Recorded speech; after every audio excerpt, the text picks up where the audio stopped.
Hey everyone, I'm Crystal and welcome to my YouTube channel. So in today's video, I'm going to be sharing with you some things to consider when choosing a major. But the best part about it is that these are 3 tips that have been researched and validated. So let's get right into it. And you're going to want to be sure to hang tight until tip number 3 because that is where the meat and potatoes really is. So tip number 1 is exposure. So exposure, okay, well, what does that mean really?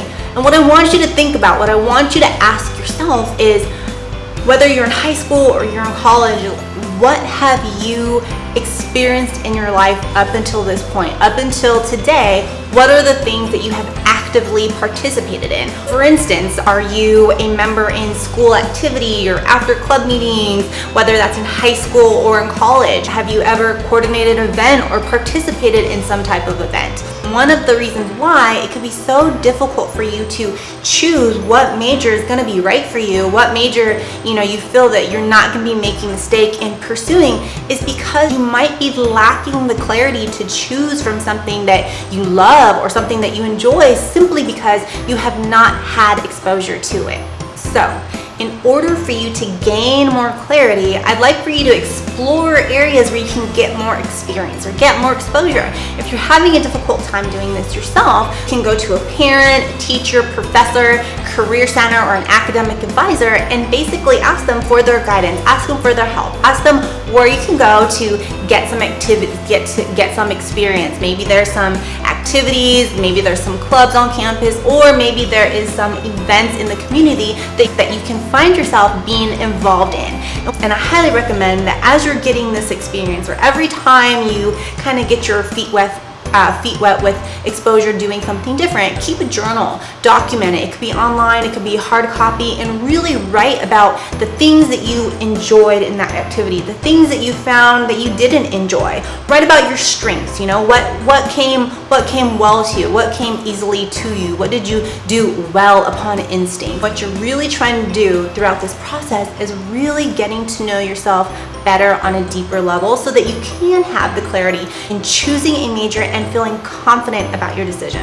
And number 2 is mentors throughout time, whether that is through studies they have done since like the 1950s, whether that is millionaires and billionaires talking about mentors. Mentors can really help you identify your strengths, identify your skills, and most importantly, I think, is probably provide you with a new perspective that you would never have known about or never would have thought about without them. Not only will they help you identify everything that I just said, but they're also going to encourage you to reach your full potential and really show you how you can advance in your life, not just for you, but for your family, for your loved ones. They're going to show you the things that you can do differently opposed to the rest of society who does not care to seek out a mentor. Okay, so mentors sounds great, right? Who is a mentor? Who can be a mentor? And it could be a person who you feel has the attributes that you would like to aspire to become. Or mentors can be teachers, professors, it could be your principal, it could be your coach, it could be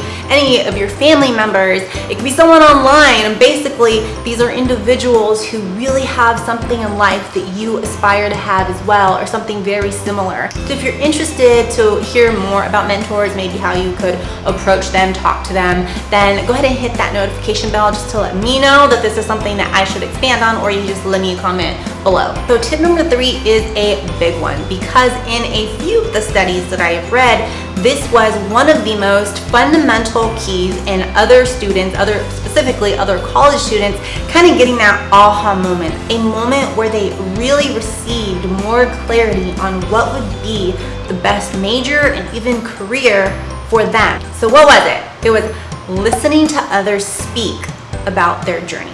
So in one study, they basically created a course on a university for sophomores, juniors, and seniors. And it was to help college students really become aware of what major was the best fit for them and what potential careers would also align with who they are. I think the class met 2 times a week, and for every class, they had a speaker who loved their job, loved what they did, and spoke about their journey so that the students can hear. Those speakers had 5 prompts. Now I want you to keep these 5 prompts in mind, because afterwards I'm going to give you a little assignment so that you can get this experience too, in hopes that that would help give you clarity on choosing a major that's a great fit for you. So number 1, the speakers were assigned to uncover their interests and their talents. 2 is they were to share their experience with exploration and risk-taking. 3 was their approaches to work-life balance. And number 4 was how they overcame challenges. And again, number 5, the role of mentorships in their life.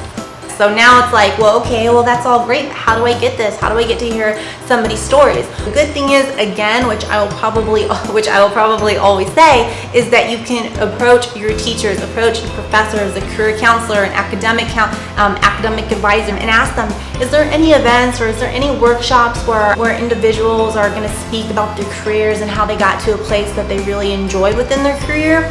And they might be able to direct you to an event or a workshop. They might be able to direct you to a person maybe who they know who would be more than happy to share their story. What I want you to do is write down those components that I just mentioned in the video, and that's what you will ask people. You're going to ask them those same questions that those speakers spoke about within that class. And don't be afraid to ask others about their journeys, because as you saw with these other college students in that course, they gained so much awareness about themselves and what major would be a great fit for them and what industry they're going to decide to go into just by hearing somebody else's stories, just by hearing someone else's experience. So I encourage you to approach individuals that you are comfortable with, that you trust, or that somebody else trusts, and see if you can pick their brain and ask them those questions, and ask them those questions that I put on the screen. I'll put them again in the description box so you can have them on hand and get ready to interview people. Now, if you enjoy videos such as this one, then hit that notification bell so that you are alerted when I post my next video. Bye, guys.